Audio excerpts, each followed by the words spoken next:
আসসালামু আলাইকুম ওয়া রাহমাতুল্লাহি ওয়া বারাকাতুহু। নাহমাদুহু ওয়া নুসাল্লি আলা রাসূলিহিল কারীম।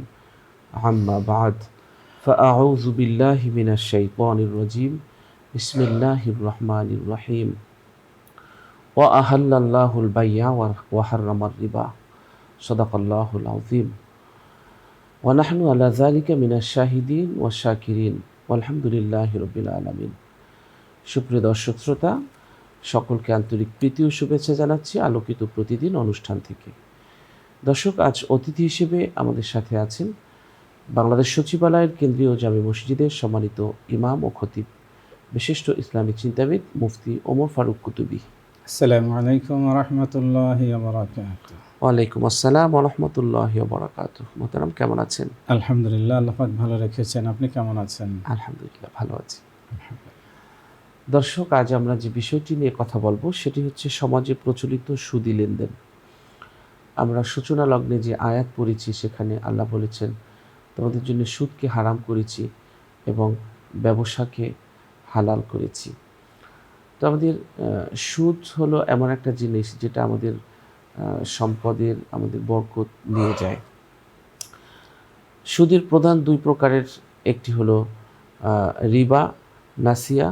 ইমাম আবু বকর জাসসাস রহমতুল্লাহ আলাইহি বলেছেন, এমন ঋণ যাতে মেয়াদ শর্ত করা হয় এবং গ্রহীতাকে অতিরিক্ত প্রদানের শর্ত করা হয়। আমরা আজকের প্রচলিত এমন কিছু লেনদেন আছে সমাজে যেটা আমরা অজান্তে সুদী লেনদেনের মধ্যে আমরা ওই সূত্রে ফেলে দেই অজান্তেই।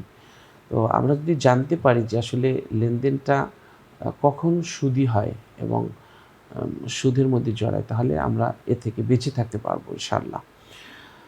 আমরা অনেক সময় দেখি লটারির জন্য লেনদেন করা হয়, জমি বন্ধকের জন্য লেনদেন করা হয়, বাড়ি বন্ধক, তারপরে দেখা যায় যে সিকিউরিটি বেশি দিলে ভাড়া কমিয়ে দেওয়া, ঐচ্ছিক প্রভিডেন্ট ফান্ড, তারপরে লাভের হার নির্ধারণ না করে বিনিয়োগ করা, জুয়েলারি দোকানে স্বর্ণ বন্ধক রেখে ঋণ নেওয়া, ফরম বিক্রির নামে সুদ নেওয়া, এরপরে কিস্তি বিক্রি করা, এরপরে নানান ধরনের আছে, লেনদেন আছে, যেগুলো সম্পর্কে আমরা আজকে ইনশাআল্লাহ বিস্তারিত আলোচনা করব, যার মাধ্যমে আলোচনা শোনার মাধ্যমে আমরা ইনশাআল্লাহ সুদী লেনদেন থেকে বেরিয়ে আসতে পারবো। চলুন আলোচনা শুনছি অতিথির কাছ থেকে। জি মোহতারাম। আলহামদুলিল্লাহ ওয়াসসালাতু ওয়াসসালামু আলা রাসূলিল্লাহ, আম্মা বা'দ। আমরা প্রত্যেকেই সুদ থেকে বেঁচে থাকার চেষ্টা করে থাকি, যেহেতু আল্লাহ সুবহানাহু ওয়া তাআলা কুরআনুল কারীমে সুদ গ্রহণকে আল্লাহ এবং তার রাসূলের বিরুদ্ধে যুদ্ধ ঘোষণার শামিল বলে উল্লেখ করেছেন। যেহেতু হাদিস শরীফে সুদের যিনি সুদদাতা, গ্রহীতা, সুদের সাক্ষী, দলিল লেখক সবার জন্য লানত করা হয়েছে। যেহেতু হাদিস শরীফে বলা হয়েছে যে সুদের 1 দিরহাম 36 বার জেনা থেকেও ভয়ঙ্কর। হাদিস শরীফে বলা হয়েছে যে সুদের রয়েছে 70 ধরনের পাপ, এর মধ্যে সবচেয়ে ছোট পাপ হলো আপন মায়ের সাথে জেনা ব্যভিচার করা, মাআযাল্লাহ। তো একইভাবে হাদিস শরীফে সতর্ক করে দেওয়া হয়েছে, নবীজি সাল্লাল্লাহু আলাইহি ওয়াসাল্লাম বলেছেন, কেউ যদি কাউকে সুদে লোন দেয়, এরপরে যেন সে কেউ যদি কাউকে কোনো ঋণ দেয়, সুদে লোন না, কেউ যদি কাউকে ঋণ দেয়, এরপরে সে যেন পরোক্ষভাবেও তা থেকে কোনো উপকার গ্রহণ না করে, যা সুদের সাদৃশ্য হয়ে যায়, সুদের সদৃশ হয়ে যায়। যেমন হাদিস শরীফে এসেছে, ইদা আকরাদা আহাদুকুম করদান ফাআহদা লাহু হাদিয়ান ফাআহদা লাহু আও হামালাহু আলা দাব্বাহ। যদি তোমরা কেউ কাউকে ঋণ দিয়ে থাকো, এরপরে যদি তাকে কোনো উপঢৌকন দেয়া হয় ঋণদাতাকে, অথবা তাকে যদি তার বাহনে চড়ানোর, তার গাড়িতে, তার উটে, তার ঘোড়ায় চড়তে অনুরোধও করা হয়, ফালা ইয়ারকাবহা ওয়ালা ইয়াকবালহু, সে যেন তার বাহনে, তার গাড়িতে না চড়ে এবং সে যেন তার উপঢৌকন গ্রহণ না করে, সে যেন ঋণ গ্রহীতার উপঢৌকন গ্রহণ না করে। অর্থাৎ এটা যদিও যে সেটা সুদ হিসেবে দেওয়া হচ্ছে না, কিন্তু পরোক্ষভাবে এটা সুদেরই মতো, সুদের সদৃশ, সুদের সাথে মিল থাকার কারণে নবীজি সাল্লাল্লাহু আলাইহি সাল্লাম এই জাতীয় সুযোগ সুবিধা গ্রহণ করতেও নিষেধ করেছেন। এই জন্য যে আমি কাউকে ঋণ দিলাম আর সে আমাকে দেখার পরে বা তার প্রতিষ্ঠানে যাওয়ার পরে বা তার বাড়িতে যাওয়ার পরে আমাকে যে এক্সট্রা খাতির করবে, এটাও শরীয়ত নিষিদ্ধ করে দিয়েছে। হ্যাঁ, তবে যদি তারা আত্মীয় হয়, যেটা পরস্পরে আগে থেকে লেনদেন ছিল, পরস্পর আগে থেকে উপহার উপঢৌকন চলে, একজন আরেকজনের বাহনে আগে থেকেই চড়তো, তাহলে সেটা ঋণের সাথে সম্পর্কিত বিবেচিত হবে না। তবে হ্যাঁ, সেটা যদি অতিরঞ্জিত হয়ে যায় তাহলে বোঝা গেল যে হ্যাঁ, এটা ঋণের সাথে সম্পর্কিত এবং সেটা সুদের মধ্যে গণ্য হতে পারে। এই বিষয়টাও স্বয়ং হাদিস শরীফে নবীজি সাল্লাল্লাহু আলাইহি ওয়াসাল্লাম আমাদেরকে সতর্ক করে দিয়েছেন। আমরা এমন একটা সময় এসেছি যে সময় চাইলেও মনে হয় যে আমরা সুদ থেকে বাঁচতে পারছি না। হাদিস শরীফে এসেছে, লা ইয়াতিয়ান্না আলান নাসি জামান, মানুষের জন্য এমন একটা সময় আসবে, মানুষের মাঝে এমন একটা সময় আসবে, লা ইয়াবকা আহাদুন ইল্লা আকালার রিবা, এমন কেউ থাকবে না যে সুদ খাবে না। ফা ইল্লাম ইয়াকুলহু, যদি সে সুদ না খায় তাহলে আসাবাহু মিনহুল গুবার আসাবাহু মিন বুখারিহ, যে যদি কোনো ব্যক্তি সুদ না খায় এমন সময় আসবে যে কেউ সুদ থেকে মুক্ত থাকতে পারবে না। কিন্তু এমন যদি হয় যে সেই সুদ থেকে প্রাণান্তকর চেষ্টা করে সে সুদ থেকে বিরত থাকলো, কিন্তু এরপরেও সুদের ধোঁয়া, সুদের ধুলা হলেও তার নাকে প্রবেশ করবে। আমরা মনে হয় এমন কঠিন সময়টাতে মনে হয় যে আমরা এখন উপস্থিত, তাহলে আমাদের এর চেয়ে অধিকতর সতর্কতা অবলম্বন করা প্রয়োজন। আমরা এখন সমাজে বহুল প্রচলিত কয়েকটি সুদী লেনদেন নিয়ে কথা বলবো, যেগুলোকে আমরা অনেকেই জানি না যেটা সুদ হচ্ছে। যেমন আপনি একটা তালিকা উল্লেখ করেছেন, এর মাধ্যমে আমরা ধরুন যেটা আমাদের সমাজে খুব বেশি চলে, যেমন জমি বন্ধকের আমাদের সমাজে বা কোথাও কট দেওয়া বলে, কোথাও খালাসি বলা হয় এটাকে। তো এই যে বিষয়টা, এটা হচ্ছে কি, আমার জমি আছে, আমার টাকা দরকার, আমি আরেকজনকে বললাম, আমি আপনাকে বললাম যে আপনি আমার জমিটা বন্ধক নেন, আমাকে 2 লাখ টাকা দেন, আমি আপনার টাকা শোধ করা পর্যন্ত আপনি এটা ব্যবহার করবেন, ভোগ দখলে রাখবেন, আপনার টাকা দিতে পারলে আমি জমি ছাড়াই নেব। এই যে পদ্ধতি, এটা কমন, এদেশে লাখ লাখ মানুষ, লাখ লাখ মুসলমান এই কাজটা করে। তাদের অনেকেরই জানা নাই যে আমি টাকা দিলাম আবার টাকা ফেরত নিলাম, আপনি আমাকে টাকা দিলেন, টাকা ফেরত নিলেন, মাঝখানে এই যে ঋণ হিসেবে, ঋণ বাবদ আমি আপনার জমিটা ভোগ করলাম, এটা সরাসরি সুদ। এটা কোনোভাবেই সুদ থেকে, কোনো প্রক্রিয়ায়, কোনো যুক্তিতে, কোনো ব্যাখ্যা দান করি এটাকে সুদ থেকে পৃথক করার সুযোগ নেই। কিন্তু অথচ অনেক নামাজি মানুষ, অনেক হাজী সাহেব এই কাজে লিপ্ত, তারা জানেন না যে এটা সুদ হচ্ছে। এটা অনেকে আবার কিছু লোক জানার পরে তারা একটা ছলছতার আশ্রয় নেয়, বলে যে ওই যে আমি যেহেতু জমিটা এতদিন আমার কাছে বন্ধক ছিল, তো আমি এটার খাজনা পরিশোধ করে দিয়েছি। না, এই ধরনের কোনো শর্ত করলেও সেটা সুদ থেকে মুক্ত হবে না। সুতরাং প্রচলিত জমি বন্ধক রীতি সম্পূর্ণই সুদ, এ থেকে অবশ্যই আমাদের সতর্ক থাকতে হবে। হ্যাঁ, এটার একটা জায়েজ পদ্ধতি আছে, সেটা হলো ইজারা পদ্ধতি। ইজারা পদ্ধতি হলো এই যে, আমার যেহেতু জমি আছে, আপনার কাছে আপনার টাকা আছে, আমার টাকা প্রয়োজন, তাহলে আমি যেটা প্রস্তাব করবো যে আপনি আমার জমিটা 5 বছরের জন্য বা 10 বছরের জন্য আপনি লিজ নেবেন, আপনি ভাড়ায় নেবেন। তাহলে সিস্টেম হলো এই, আপনি 2 বছর, 5 বছর, 10 বছর একটা নির্দিষ্ট মেয়াদে আমার জমিটা আমি আপনার কাছে ভাড়া দেবো, এবং আপনার থেকে আমার প্রয়োজনীয় টাকাটা আমি নিলাম, যে এত টাকা হলে আমি ভাড়া দেবো, চুক্তি হলো সেই অনুযায়ী টাকাটা নিলাম। নির্দিষ্ট মেয়াদ শেষে আপনি আমার জমি ফিরিয়ে দেবেন, আর আপনাকে আমি টাকা ফিরিয়ে দিতে হবে না, কারণ আপনার টাকার বিনিময়ে তো আপনি আমার জমিটা এতদিন ব্যবহার করেছেন, সেখান থেকে ফসল হোক, মাছ চাষ হোক, অন্য কিছু হোক, আপনি সেটা ব্যবহার করেছেন। সুতরাং এই ইজারা পদ্ধতি শরীয়তে জায়েজ, কিন্তু প্রচলিত জমি বন্ধক পদ্ধতি কিছুতেই জায়েজ নেই, মর্টগেজ পদ্ধতি কিছুতেই জায়েজ নেই। একইভাবে যে বাড়ি বন্ধক রাখা হয়, ফ্ল্যাট বন্ধক রাখা হয়, সেটাও জায়েজ নেই।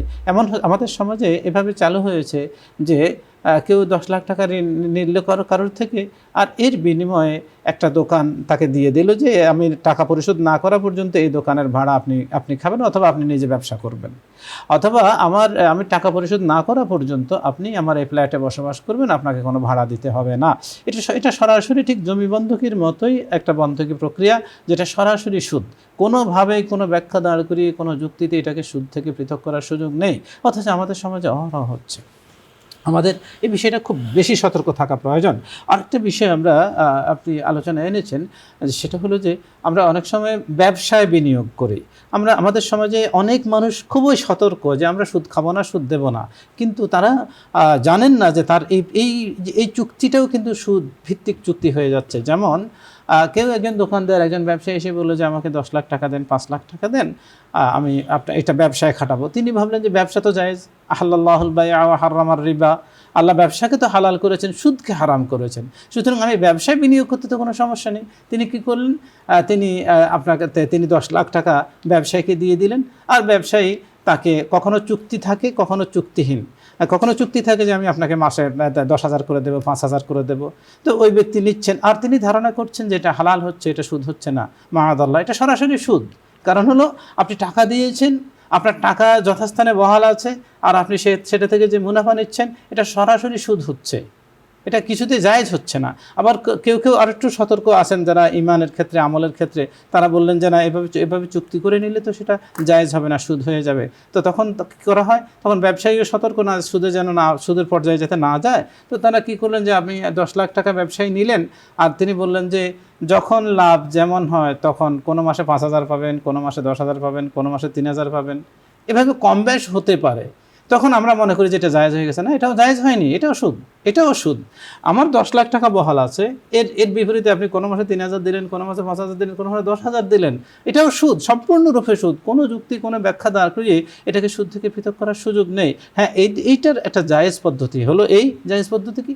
জায়েজ পদ্ধতি হলো এই, যখন আমরা ব্যবসায় বিনিয়োগ করব তখন ব্যবসায় লাভ লসের অংশীদার হতে হবে। প্রথম কথা, লাভ, শুধু লাভের অংশীদার না, লাভ লস উভয়টার অংশীদার হতে হবে। দ্বিতীয় কথা হলো যে আমার এখানে আমার যে বিনিয়োগ, এই বিনিয়োগ আপনি পরিচালনা করতেছেন, আপনার প্রতিষ্ঠান, আপনি পরিচালক, আপনি এভাবে আপনার জনবল দিয়ে পরিচালনা করতেছেন, সবই ঠিক আছে। তাহলে আপনি আমাকে লাভের কত % দেবেন, এই অঙ্কটা স্থির করতে হবে চুক্তির সময়, বিনিয়োগের আগেই। যখন চুক্তি হবে তখনই যে আমার এখানে যত লাভ হবে, এই আপনি আমার এটা পরিচালনা করছেন, বা প্রতিষ্ঠান আপনার, পরিচালক আপনি, জনবল আপনার, সবই মানলাম। তো আপনি কত % নেবেন, আমাকে কত % দেবেন। আমি 10 লাখ টাকা বিনিয়োগ করলাম, মাসে যদি 10 লাখ টাকা থেকে 10,000 টাকা আসে, তাহলে আপনি 70% নেবেন, আমাকে 30% দিতে হবে। দোকানদার বললো যে না, আপনি 20% পাবেন, আমাকে 80% দিতে হবে। অথবা কখনো 50-50 হতে পারে, আরও কমবেশও হতে পারে। এই যে লাভের হারটা আগে নির্ধারণ যদি করা হয় এবং সেটা যদি লাভ লস উভয়টার অংশীদার হয়, তাহলে জায়েজ আছে, তাহলে কিন্তু হালাল। কিন্তু যদি এটা না করে আমি লাভ লসের অংশীদার হলাম না, আবার পার্সেন্টেজ আগে থেকে নির্ধারিত হলো না, কত % হারে দেবেন লাভের, এটা যদি নির্ধারিত না হয় তাহলে সুদ, আর এটা যদি নির্ধারিত হয় তাহলে জায়েজ। অথচ এই সামান্য বিষয়টি আমরা অনেকে না জানার কারণে আমাদের এই লেনদেনগুলো সুদের লেনদেনে পর্যবেসিত হচ্ছে। আরেকটা বিষয় হলো, আমরা অনেকেই ইচ্ছা অনিচ্ছা এখন ব্যাংকিং কার্যক্রমের বাইরে থাকতে পারি না। যেমন আমরা অনেকেই যারা চাকরি বাকরি করি বা যারা বিদেশ থেকে, আমাদের টাকা পয়সা অনেক সময় হাতে রাখা নিরাপদ না। তো আমাদের কী করি, যেমন আমাদের স্যালারি অ্যাকাউন্ট আছে, অনেকের সরকারি চাকরি যারা করেন বা অনেক কোম্পানিতেও স্যালারি অ্যাকাউন্ট থাকে। তো এখানে মনে রাখতে হবে যে আমি যে ব্যাংকিং যে অ্যাকাউন্টটা খুললাম, ব্যাংক অ্যাকাউন্টটা খুললাম, এটা দুইটা পদ্ধতি। একটা হলো যে যেটাকে কারেন্ট অ্যাকাউন্ট বলা হয়, আর একটা হলো সেভিংস অ্যাকাউন্ট। সেভিংস অ্যাকাউন্ট মানেই হলো একটা সুদভিত্তিক চুক্তি। এখানে আপনি যদি সুদ গ্রহণ নাও করেন, আপনি যদি সেখানে টাকা জমা নাও রাখেন, তবুও আপনি একটা সুদভিত্তিক, একটা সুদী লেনদেনের চুক্তিতে আবদ্ধ হলেন, এই গুণা থেকে আপনি মুক্ত নন। আমি একটা সেভিংস অ্যাকাউন্ট খুললাম, তখন আমি এই সুদের থেকে কিছুতেই মুক্ত নই, আমি একটা সুদী লেনদেনের চুক্তির গুণাতে গুণাগার হব। এরপরে আমি যদি এখানে জমাকৃত টাকার বিপরীতে সুদ গ্রহণ করি, তাহলে সেটা সুদ গ্রহণের গুণা হবে। কিন্তু প্রথমে আমার সুদের চুক্তির গুণা হয়ে গেল, আমি সুদ না নিলেও। এরপরে যে বিষয়টা, আমাদের অনেকের স্যালারি অ্যাকাউন্ট টাকা জমা হয়, এর বিপরীতে অনেক সময় লভ্যাংশ দেওয়া হয়, এটা আমরা অনেকে জায়েজ মনে করি। না, এটা জায়েজ নয়। সেটা স্যালারি অ্যাকাউন্ট হলেও আপনার এখানে জমার বিপরীতে যেটা দেওয়া হবে সেটা সুদ, সাধারণভাবে যদি সেটা সুদী ব্যাংক হয়ে থাকে। আর যদি ইসলামী ব্যাংকিং হয়, এক্ষেত্রে ওলামায়ে কেরামের নানান মত আছে। কেউ এটাকে জায়েজ বলেছেন, কেউ এটাকে সন্দেহযুক্ত বলেছেন, যে একান্ত অপারগ না হলে, যদি এতটা দরিদ্র যে সে নিজেই জাকাত খাওয়ার যোগ্য, এমন দরিদ্র না হলে, এমন বিপদে না পড়লে এই ধরনের মুনাফা গ্রহণ থেকে বিরত থাকাই উত্তম। ওলামায়ে কেরাম কেউ জায়েজ বলেছেন। যিনি ব্যবসা পরিচালনা করবে তার একটা সেভিংস অ্যাকাউন্ট করা দরকার, কি পদ্ধতিতে সে যেতে পারে? আর সেক্ষেত্রে শরীয়ত যেটা বলবে সেটা হলো তিনি কারেন্ট অ্যাকাউন্ট করবেন, কিছুতে সেভিংস অ্যাকাউন্ট নন। আর এখন কারেন্ট অ্যাকাউন্টেও নাকি আবার কিছু মুনাফা দেওয়া হয়, সেটা সুদ হয়ে যাবে। তো মূল কথা হলো যেটা, তিনি যদি ব্যাংকের দ্বারস্থ হতেই হয়, তিনি অবশ্যই ইসলামী ব্যাংকিংকে পছন্দ করবেন। যদিও ওলামায়ে কেরামের মতভেদ আছে, তারপরেও সন্দেহাতীতভাবে যেগুলো সরাসরি সুদভিত্তিক নিজেরাই দাবি করেন, সেখানে কিছুতে আমার যাওয়াটা বৈধ হবে না। আমি ইসলামী ব্যাংকিং ধারাতেই যাব এবং যথাসম্ভব একটা কারেন্ট অ্যাকাউন্টের চেষ্টা করব। আমাকে একটা কারেন্ট অ্যাকাউন্ট হলেও আমাকে যেহেতু এটা করতে হচ্ছে সেহেতু এটা করা যাবে, কিন্তু যেন আমি সুদের চুক্তি থেকে বেঁচে থাকতে পারি, সুদ গ্রহণ থেকে বেঁচে থাকতে পারি, সুদ দেওয়া থেকে বেঁচে থাকতে পারি, এ বিষয়ে আমাদেরকে সতর্ক থাকতে হবে। তারপরে হচ্ছে আমাদের যেটা ধরুন যে সেভিংস অ্যাকাউন্ট, এরপরে যেটা আসে আমাদের সেভিংস অ্যাকাউন্টে যে মুনাফা সেটা সুদ, যদি সেটা সুদভিত্তিক ব্যাংক হয়, ইসলামী ব্যাংকিং হলে সতর্ক থাকা প্রয়োজন। তা অনেকে আলম জায়েজ বলেন, অনেকে সতর্ক থাকতে বলেন, না গ্রহণ করতে বলেন। আরেকটা বিষয় হলো ডিপিএস হয়, এসডিপিএস হয়, এই জাতীয় যেগুলো, এগুলোর যে মুনাফা সেটা যদি সুদি ব্যাংকিং হয় তাহলে সেটা অবশ্যই নাজায়েজ, সেটা অবশ্যই সুদ। এরপর হলো সুদভিত্তিক যে ব্যাংকিং, এটা থেকে যদি আমি কোনো লোন নিলাম, অনেক সময় ইসলামী ব্যাংকিংয়ের বিরুদ্ধেও এই জাতীয় অভিযোগ আছে যে যখন তারা পণ্য দ্রব্য বিক্রির কথা বলে থাকেন ইসলামী ব্যাংকিংগুলো, যে তারা সরাসরি টাকা দেন না, তারা পণ্য বিক্রি করেন গ্রাহকের নিকট। আর এক্ষেত্রে যদি কোনো প্রতিষ্ঠান, এমন কোনো প্রতিষ্ঠানের কোনো ব্যাংকের শাখা সংশ্লিষ্ট কর্মকর্তারা যদি অসৎ উপায় অবলম্বন করেন, তারা যদি সেখানে পণ্য না দিয়ে সরাসরি টাকাটা দিয়ে দিলেন, বা যখন অডিট হবে তখন একটা ভুয়া বাউচার দেখালেন যে এত টাকার পণ্য তিনি কিনেছেন, তাহলে কিন্তু সেটা সুদের লেনদেন হয়ে যাবে। এটা সতর্ক থাকতে হবে। আর সুদভিত্তিক ব্যাংকিং থেকে যে কোনো লোন আমি গ্রহণ করব, সেটা ব্যাংক হোক, সমিতি হোক, সেটা অবশ্যই সুদ হবে। আমার এটা জায়েজ করার কোনো সুরত নেই।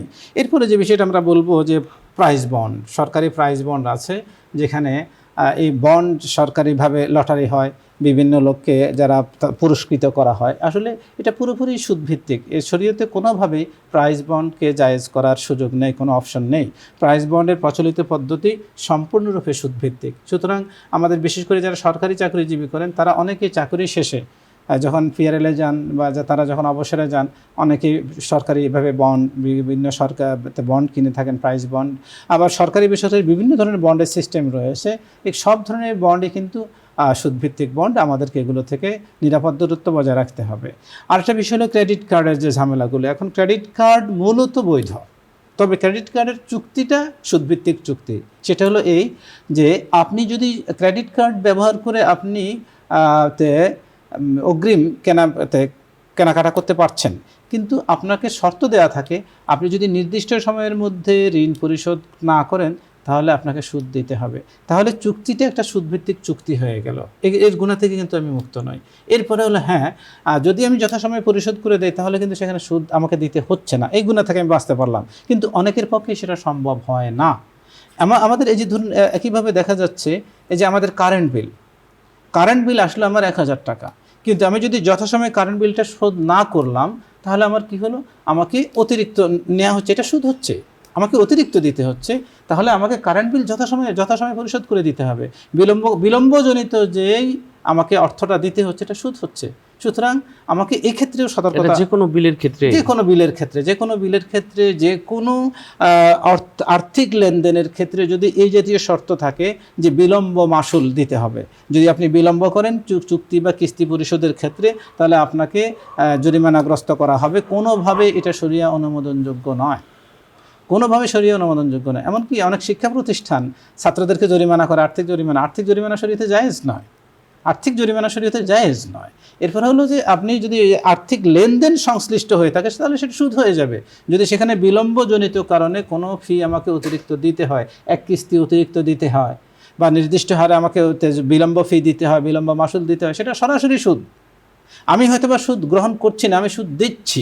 কিন্তু যদি প্রতিষ্ঠান এরকম করে যে এটা একটা সিস্টেমে তাদেরকে আনার জন্যে একটা ব্যবস্থা করে, এটা যদি পরবর্তী সম্মিলিতভাবে তাদের জন্যই খরচ করা হয়, হ্যাঁ, এটা কিছু কিছু প্রতিষ্ঠান যারা গুনাহ থেকে বাঁচতে চান, বিশেষ করে শিক্ষার্থীদের ক্ষেত্রে কিছু শিক্ষা প্রতিষ্ঠানের যদি নীতি অবলম্বন করেন যে তাদের থেকে যে জরিমানা বাবদ যা কিছু নেওয়া হলো সেটা আবার বিভিন্ন অনুষ্ঠানের মাধ্যমে, তাদেরকে পুরস্কারের মাধ্যমে বা এই জাতীয় বিভিন্ন কিছুর মাধ্যমে তাদেরকে ফিরিয়ে দেওয়া হবে।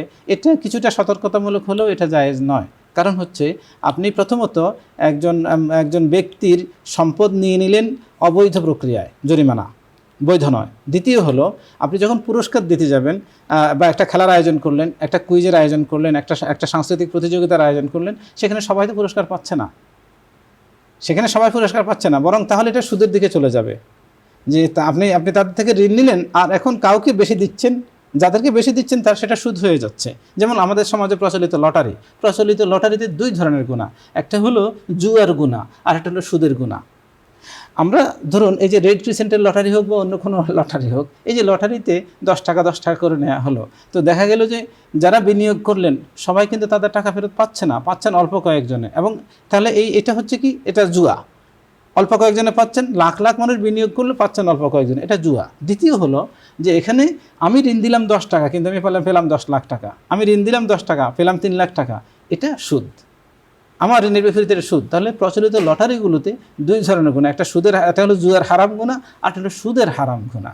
সুতরাং এইভাবে ওই জরিমানাও বৈধ নয়, প্রচলিত লটারিও বৈধ নয়। এর সাথে আরেকটা বিষয় আমাদের আলোচনা আসতে পারে, সেটি হলো যে অনেক সময় দেখা যায় যে কিছু ইসলামী মনা, যারা ইসলামী মনা সংগঠনও কুইজ প্রতিযোগিতার আয়োজন করে থাকেন। তো সেটা ইসলামী হোক আর সাধারণ কোনো সংগঠন হোক, কোনো পাঠাগারের পক্ষ থেকে হোক, কোনো সাংস্কৃতিক গোষ্ঠীর পক্ষ থেকে হোক, কিন্তু আপনাকে মনে রাখতে হবে আপনি যখন কুইজের আয়োজন করবেন, কুইজ পরম বিক্রি করে টাকা নেওয়া কিন্তু জায়েজ হবে না। কারণ হচ্ছে এক্ষেত্রে আমি টাকা নিলাম 10 টাকা করে, আর আমি পুরস্কার দিলাম অল্প কয়েকজনকে, তাহলে রেজাল্ট হলো ঠিক হুবহু রেড ক্রিসেন্টের লটারির মতো, সেটা যেমন নাজায়েজ এটাও নাজায়েজ। সুতরাং যদি আমাদের এই জাতীয় কোনো কুইজ প্রতিযোগিতার আয়োজন করতে হয়, এই জাতীয় কোনো সাংস্কৃতিক প্রতিযোগিতার আয়োজন করতে হয়, সেখানে ফরম ফ্রি দিতে হবে, প্রতিযোগীদের মাঝে ফরমটা ফ্রি দিতে হবে, সেটা কিছুতেই অর্থ সংশ্লেষ থাকতে পারবে না।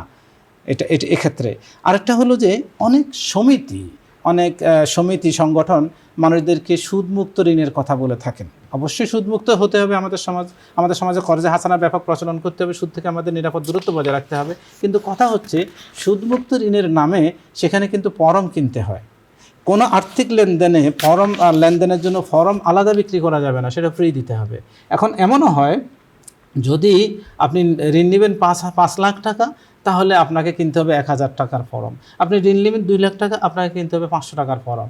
এই যে তারতম্য, এটা সম্পূর্ণ সুদ হচ্ছে, এটা ঋণের সাথেই সম্পৃক্ত। সুতরাং এটা কিছুতেই জায়েজ হবে না। এরপরে হলে ইনস্টাবাইয়ের কথা আমরা বলতে পারি, যেটা ক্রেডিট কার্ডের সাথে সম্পর্কিত।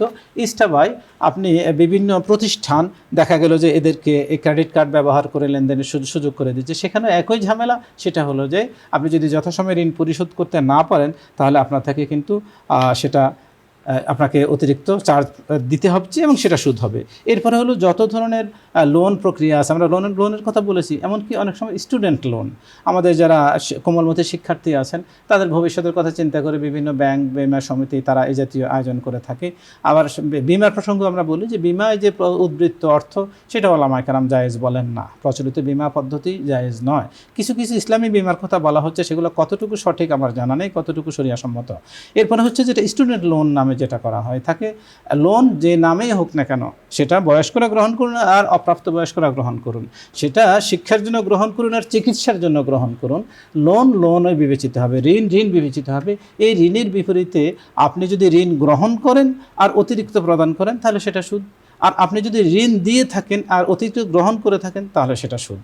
এরপরে আমরা এই জাতীয় আরেকটা চলে যাই, সেটা হলো আমাদের সমাজে অনেক সময় পুরনো টাকা নতুন টাকায় ক্রয় বিক্রয় হয়ে থাকে। শরীয়তের দৃষ্টিতে এটা জায়েজ নয়। যেমন আমরা গুলিস্তান যদি যাই, সেখানে দেখতে পাবো যে অনেক কিছু সংখ্যক ব্যবসায়ী তারা নতুন নোট নিয়ে বসে আছেন, আর আমরা অনেক সময় ঈদ উপলক্ষে বিভিন্ন আমাদের অনুষ্ঠান উপলক্ষে অনেককে গিফট করতে নতুন বান্ডেল কিনে নেই। এই যে আপনি 100 টাকার নোট কিনলেন 120 টাকা দিয়ে, 100 টাকার নোট কিনলেন 105 টাকা দিয়ে, এই যে অতিরিক্ত 5 টাকা দিলেন, 10 টাকা দিলেন, এটা সুদ। এটা সুদভিত্তিক লেনদেন, এটা সম্পূর্ণ নাজায়েজ। টাকা একই মানের, এখানে মানে কোনো তারতম্য হতে পারবে না। এমনকি ব্যাংক যেহেতু আপনার ছেঁড়া পাড়া টাকার নোট গ্রহণ করার জিম্মাদার, তারা এটা দায়িত্বশীল। ব্যাংক যদি নোট ছিঁড়ে যায়, ব্যাংক ফেরত দেবে আপনাকে, ভালো নোট দেবে। আপনি সেটা অন্যের কাছে অল্প দামে বিক্রি করা, সেটাও জায়েজ নেই, সেটাও সুদী লেনদেনের আওতাভুক্ত হয়ে যাবে। এরপরে আমরা যেটা বলবো, আমাদের অনেক ভালো মানুষ, নামাজি মানুষ, দিনদার মানুষও পোস্ট অফিসে টাকা জমা রাখেন। পোস্ট অফিস টাকা জমা রাখা খুব ব্যাপকভাবে জনপ্রিয় দেশে। পোস্ট অফিসের লেনদেন, সেখানে আপনি যে টাকা জমা রাখেন এবং সেখান থেকে যে মুনাফা দেওয়া হয়, সেটা সুদভিত্তিক লেনদেন, সুদভিত্তিক চুক্তি, এই মুনাফা সুদ। আমরা অনেকে না জেনে এটাকে জায়েজ মনে করে থাকি, কিন্তু এটা মোটেও এটা সঠিক নয়। এরপরে যে বিষয়টা আমরা বলবো, প্রভিডেন্ট ফান্ডের বিষয়ে যখন আমরা আসবো, যে প্রভিডেন্ট ফান্ড কয়েক রকম আছে। প্রথমে আমরা যেটা জিপিএফ এবং সিপিএফের কথাই বলি। সিপিএফ যেটা কন্ট্রিবিউটরি প্রভিডেন্ট ফান্ড, যেখানে সাধারণত বেসরকারি প্রতিষ্ঠানগুলোতে এই জাতীয় সিস্টেমটা থাকে, বা এমপিওভুক্ত শিক্ষা প্রতিষ্ঠানগুলোতে এই জাতীয় সিস্টেমটা থাকে। সেটা হচ্ছে যে শিক্ষক বা কর্মচারী বা প্রতিষ্ঠানে যে কোনো এমপ্লয়ি তারা কিছু অংশ জমা দেন, আর কর্তৃপক্ষ কিছু অংশ জমা দেন, এবং সেটা ব্যাংকে আরও বৃদ্ধি প্রবৃদ্ধি হতে থাকে। এই যে প্রভিডেন্ট ফান্ড, এই প্রভিডেন্ট ফান্ড যদি কোম্পানির পক্ষ থেকে বাধ্যতামূলক হয়ে থাকে, বেসরকারি কোনো প্রতিষ্ঠানের পক্ষ থেকে প্রভিডেন্ট ফান্ড যদি বাধ্যতামূলক হয়ে থাকে, তাহলেও এর যে মুনাফা সেটা সুদ হারাম। আর যদি সেটা ঐচ্ছিক হয়ে থাকে তাহলে তো অবশ্যই সেটা সুদ হারাম হবে। তবে সরকারি যেটা জিপিএফ, যেটা জেনারেল প্রভিডেন্ট ফান্ড, সেটার দুটি সুরত। একটা হলো 2015 সালে 8ম জাতীয় বেতন স্কেলের সময় সরকার একজন কর্মচারীর সর্বনিম্ন 5% জমা রাখাকে বাধ্যতামূলক করেছে। ওলামায়ে কেরাম ব্যাপক গবেষণা করে বলেছেন, সরকারি বাধ্যতামূলক 5% যেটা, এই 5% জমা রাখা এবং এর যে মুনাফা, এটা জায়েজ, এটা সুদ হবে না। যদি সরকারের কাগজে সেটা সুদ লেখাও থাকে, ফরমে যদি সেটা সুদ লেখাও থাকে, তবু এটা শরীয়তের দৃষ্টিতে সুদ গণ্য হবে না, যে 5% বাধ্যতামূলক জমা দিতে হয়। কিন্তু এই 5% বাধ্যতামূলক হওয়ার আগে যা জমা রাখা হয়েছে, এখনও 5%-এর অতিরিক্ত 25% পর্যন্ত জমা রাখা যায়। এই যে 5%-এর বাইরে বা 5%-এর আগে যা জমা রাখা হয়েছে এবং হচ্ছে, এই লেনদেন সম্পূর্ণ সুদভিত্তিক লেনদেন, এটা কিছুতেই শরিয়া অনুমোদন করে না। আমাদের অনেক কর্মচারী ভাই, অনেক কর্মজীবী মানুষ মনে করেন যে যেহেতু সরকারিভাবে এটা নেওয়া হচ্ছে সেহেতু এটা জায়েজ না। এটা জায়েজ নয়। সরকারি ব্যাংকের মুনাফা যেমন জায়েজ নয়, তেমনি সরকারি প্রভিডেন্ট ফান্ডের বাধ্যতামূলকের অতিরিক্ত অংশ কিছুতে জায়েজ নয়, এটাও সুদভিত্তিক লেনদেন। আরেকটা বিষয় আমরা বলতে পারি, সেটা হলো যে আমাদের সমাজে আমরা করে থাকি, বিমা ইন্স্যুরেন্সের কথা আমরা আলোচনা করেছি। বিমা ইন্স্যুরেন্সের যে পদ্ধতি, তাতে সেটাকে কিছুতেই জায়েজ বলা যায় না। আরেকটা বিষয় হলো জুয়েলারি দোকানের স্বর্ণ বন্ধক রাখা, আমাদের সমাজে ব্যাপক জনপ্রিয়। আমাদের সমাজে একটা বিষয় মনে রাখতে হবে যে জুয়েলারি দোকানদার যারা তৃণমূল পর্যায়ে, তারা ডিসি অফিস থেকে একটা অনুমতিপত্র নেন তারা স্বর্ণ ক্রয় বিক্রয়ের, কিন্তু কিছুতেই তারা সুদি লেনদেন পরিচালনার কোনো লাইসেন্স তাদেরকে দেওয়া হয় না। কিন্তু তারা যে মানুষের স্বর্ণ বন্ধক রাখেন, এর বিপরীতে ঋণ প্রদান করেন, এটা সম্পূর্ণ অন্যায়, এটা সম্পূর্ণ অবৈধ। তাদেরকে ডিসি অফিস থেকে সংশ্লিষ্ট জেলা প্রশাসকের কার্যালয় থেকে তাদেরকে একটা চুক্তিপত্র হয় এটা, যে তারা স্বর্ণ রূপা এগুলো ক্রয় বিক্রয় করতে পারবেন, কিন্তু কিছুতেই এটা তাদের ওই যে সুদি লেনদেনের বৈধতাপত্র নয়। এটা এক হলো এটা অননুমোদিত। আরেকটা হলো, আমরা অনেকে মনে করি যে আমরা যে স্বর্ণকারের কাছে টাকা পয়সা স্বর্ণ জমা রাখছি, রূপা জমা রাখছি, এর বিপরীতে আমরা লোন নিচ্ছি এবং নির্দিষ্ট সময় এবং আমরা সেটা পরিশোধ করছি অতিরিক্ত কিছু মুনাফা দিয়ে, এবং সেটা এতটাই জঘন্য, অনেক ক্ষেত্রে মহাজনী সুদ, দাদন ব্যবসা যেটা সমাজে প্রচলিত, মানুষ যে সুদের লেনদেন করে থাকে, বা ব্যাংকিং খাতের যে সুদ, তার থেকে বহুগুণে এই জুয়েলারি ব্যবসায়ীরা, এই স্বর্ণালঙ্কার প্রস্তুতকারীরা মানুষদের থেকে সুদ নিয়ে থাকে, যা সম্পূর্ণরূপে কঠোর হস্তে দমন করা উচিত। মোহতারাম, অনেক সময় লিফট বিক্রি করে, ফ্রিজ বিক্রি করে, এগুলো কিস্তির মাধ্যমে বিক্রি করা হয়। এটাও শরীয়তের দৃষ্টিতে একটা বিষয় হলো যে এক্ষেত্রে জায়েজ না জায়েজ দুটি সুরতে আছে। একটা হলো যে যদি কিস্তি হয়, যে এটার মূল্য হলো 20,000 টাকা, আমি এটা 10 কিস্তিতে শোধ করব, জায়েজ আছে, এটা না জায়েজের কিছু নয়। আবার যদি এটা এভাবে লেখা থাকে যে এটা যদি নগদ মূল্যে ক্রয় করেন, তাহলে 20,000 টাকা থেকে আপনাকে 2,000 টাকা ছাড় দেওয়া হবে, অর্থাৎ নগদ মূল্যে ক্রয় করলে 18,000 টাকা, আর আপনি যদি বাকিতে ক্রয় করেন 20,000 টাকা, এটাও জায়েজ আছে, এটাও নাজায়েজ নয়। কিন্তু নাজায়েজ হলো যদি সেখানে আপনি নির্দিষ্ট আপনি যদি যখন যখন আপনার ক্রয়ের চুক্তিটা সম্পন্ন হলো, আপনি কিনলেন, কেনার পরে যদি বলা হয় যে আপনি যেহেতু বাকিতে নেবেন সেহেতু আপনাকে বাড়িয়ে দিতে হবে, তাহলে সেটা সুদ হয়ে যাবে। অথবা যদি এটা বলা হয় আপনি যদি এতে মূল্য পরিশোধে বিলম্ব করেন, কোনো সময় কিস্তি মিস করেন, যেটা সাধারণত আমাদের এই যে ব্র্যাক, আশা, কারিতাস গ্রামীণ ব্যাংক, এই জাতীয় যতগুলো এনজিও রয়েছে তাদের মধ্যে দেখা যায়, ঠিক এটা হচ্ছে একই সিস্টেম যা শরীয়তে সম্পূর্ণরূপে সুদ হিসেবে গণ্য হয়। সুতরাং আমাদের সমাজে এই জাতীয় প্রচলিত অনেক লেনদেন রয়েছে যা আমাদের জানা নেই যে এগুলো সুদভিত্তিক লেনদেন। আমরা অনেক সময় আল্লাহওয়ালা মানুষ, দিনদার মানুষ, নামাজি মানুষ এই জাতীয় অপরাধগুলোতে লিপ্ত হচ্ছি, আমাদের সতর্ক হওয়া প্রয়োজন। আল্লাহ পাক আমাদেরকে যাবতীয় হারাম থেকে, বিশেষ করে সুদের এই ভয়াবহ গুনাহ থেকে আমাদেরকে বেঁচে থাকার তৌফিক দান করুন, আমিন। মোহতারাম, বিভিন্ন কোম্পানি ক্রেডিট কার্ড হোল্ডারকে বিনা সুদে এবং অতিরিক্ত মূল্য ছাড়া 2 বা 3 কিস্তিতে মূল্য পরিশোধের সুবিধা দিয়ে থাকে। এক্ষেত্রে যথাসময় মূল্য পরিশোধ না করলে অতিরিক্ত যে সুদ দিতে হয়। যেটা আপনি বলছেন। এখানে ক্রেডিট কার্ড এবং ইনস্টাবাই যে দুইটা প্রসঙ্গ, সেটা সরাসরি ব্যাংক কর্তৃপক্ষ হোক কিংবা অন্য কোনো প্রতিষ্ঠান হয়ে থাকুক, সেখানে ক্রেডিট কার্ডের বিপরীতে আমাকে ক্রয় বিক্রয়ের যে সুযোগ দেওয়া হচ্ছে, সেখানে নির্দিষ্ট মেয়াদ থাকে। সেই নির্দিষ্ট মেয়াদের মধ্যে আমি যদি এটা শোধ করতে না পারি, তাহলে আমাকে অতিরিক্ত যেটা দিতে হচ্ছে সেটা সুদ বলে গণ্য হবে। আমি এটা সুদ দিলাম, আর তারা যেটা গ্রহণ করলেন সেটা অতিরিক্তটা সুদ গণ্য হবে। এই জন্য এই চুক্তিটাই হলো সুদভিত্তিক চুক্তি। ক্রেডিট কার্ডের চুক্তিটাই হলো সুদভিত্তিক, যে আমি যদি যথাসময়ে পরিশোধ করতে না পারি তাহলে আমি সুদ দেব, এই মর্মে আমি প্রতিশ্রুতিবদ্ধ। সুতরাং এই ক্রেডিট কার্ড গ্রহণটাই হলো একটা সুদভিত্তিক চুক্তি। আর হ্যাঁ, আমি সময় মতো পরিশোধ করলে সেটা সুদের আওতায় যাচ্ছে না। জি, অনেক অনেক ধন্যবাদ। দর্শক, কোরআনুল কারিমে আল্লাহ রাব্বুল আলামিন বলেছেন, তোমরা নামাজ প্রতিষ্ঠা করো এবং যতদিন বেঁচে থাকো জাকাত দাও। আল্লাহ তাআলা সুদভিত্তিক অর্থ ব্যবস্থাকে নিশ্চিহ্ন করে দেন এবং জাকাত ভিত্তিক অর্থ ব্যবস্থাকে আল্লাহ তাআলা প্রতিষ্ঠিত করেন। সুতরাং আমাদের সুদভিত্তিক লেনদেন থেকে আমাদের দূরে থাকার চেষ্টা করতে হবে। ইবনে ওমর রাদিয়াল্লাহু তাআলা আনহু বলেছেন যে, কেউ যদি 10 দিরহাম দিয়ে একটি পোশাক ক্রয় করে আর 1 দিরহাম যদি হারাম থাকে, তাহলে যতদিন পর্যন্ত ওই পোশাক দিয়ে ইবাদত করবেন, আল্লাহ তাআলা তার ইবাদত কবুল করবেন না। সুতরাং আমরা একটি কথা মনে রাখবো যে, ক্ষণিকের এই দুনিয়াতে আমরা কতদিন বাঁচব। সুতরাং আমরা আমাদের ইনকামটাকে কত পরিশ্রম করি, আমরা যদি একটু সচেতন হই, তাহলে পরিপূর্ণ আমরা বৈধ উপায়ে আমরা সেটাকে গ্রহণ করতে পারি। আমরা চেষ্টা করব এবং সচেতন থাকব যেন আল্লাহ তাআলা আমাদের সুদভিত্তিক অর্থ লেনদেন থেকে বাঁচিয়ে রাখেন। এজন্য আল্লাহর কাছেও আমরা সাহায্য চাইব।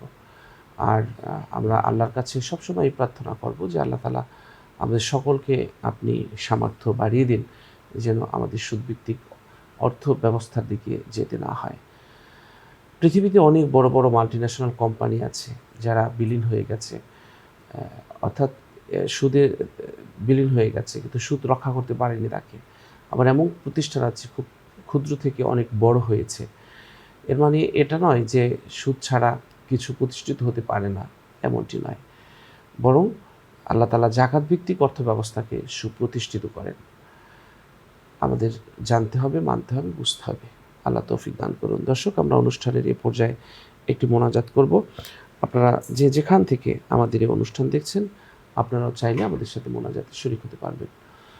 আল্লাহুম্মা সাল্লি আলা সাইয়্যিদিনা ওয়া নাবিয়িনা ওয়া শাফিয়িনা ওয়া হাবিবিনা মাওলানা মুহাম্মদ সাল্লাল্লাহু আলাইহি ওয়া আলা আলিহি ওয়া আসহাবিহি ওয়া বারাকা ওয়াসাল্লাম। আল্লাহুম্মা আমিন।